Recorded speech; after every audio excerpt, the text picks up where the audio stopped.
sports breakups of 2017. A number of high-profile athletes ended up wearing different uniforms than they started 2017 with. We're revisiting the biggest breakups in sports, from most controversial to downright friendly. Cleveland had a bit of hectic off-season, with the team parting ways with David Griffin in June and leaving a bit of a hole in the organization, enough that news that Kyrie Irving wanted to be traded was publicized before the team had worked out a trade or even reportedly given some key people on said team a heads up.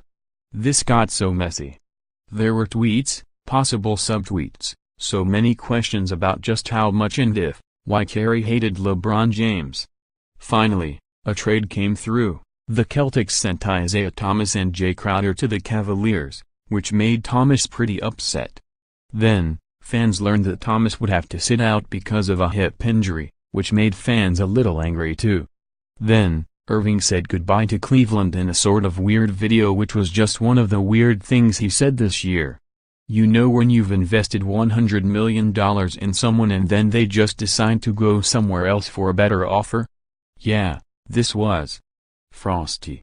All my teammates and coaching staff that battled day in and day out, I feel for you fans. You've stuck with me as we've shared some roller coaster years. I've always tried to be as professional as possible during the unprofessional, circus times there. Ouch. Thank you to the Marlins organization and the amazing city of Miami. The city that adopted me at 17 with open arms. I've loved this place over the years and it will always be special to me. I appreciate all my teammates and coaching staff that battled day in and day out. I feel for you fans. You've stuck with me as we've shared some roller coaster years. I've always tried to be as professional as possible during the unprofessional, circus times there. Regardless of the ups and downs, I've grown and learned a lot as a person, player. So for that I give thanks. I hope there are better days in Miami. The city and the people are too great not to be. Stay positive and much love.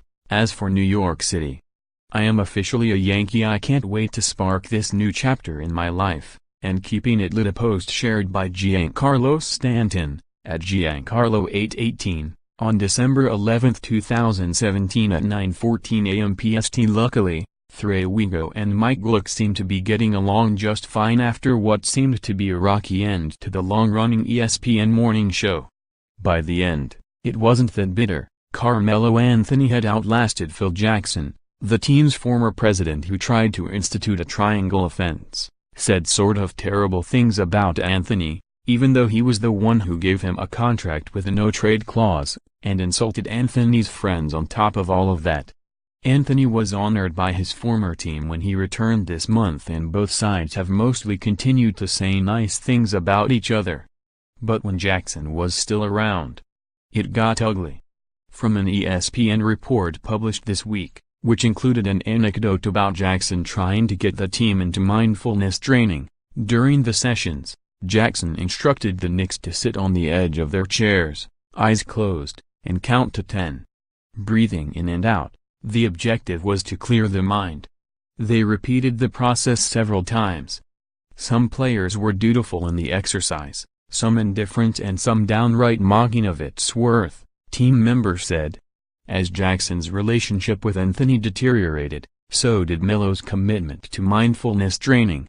In the final sessions, witnesses said, it became common for Jackson to tell the players to open their eyes at the end of the exercise, only to find Anthony's head tilted back, eyes still shut, seemingly snoozing. We're still waiting on who is the actual winner of this split. An original building block of the process, it was clear by the start of the 2017 season that Okafor's time in Philadelphia was over. It became so uncomfortable to watch that there was a Twitter campaign calling for Okafor to be free of the 76ers, and finally he was sent to the Nets. But it's still not all good between the two sides. A lot of the guys are in mid-season form, where I feel like I'm at the start of the season because I haven't really played, Okafor told the New York Post this week. I have to catch up to a lot of guys. That's why I'm happy I'm here with the actual NBA coaching staff that's taking care of me every day. When I was in Philly I was figuring it out on my own. I had my own trainer, Rick Lewis, that I've been working with since 8th grade, working me out.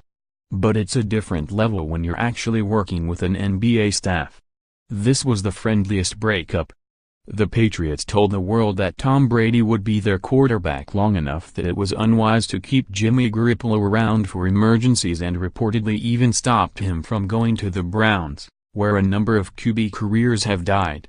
Instead, they sent him, along with nice words from Bill Belichick, to the 49ers, where he seems to be doing just fine.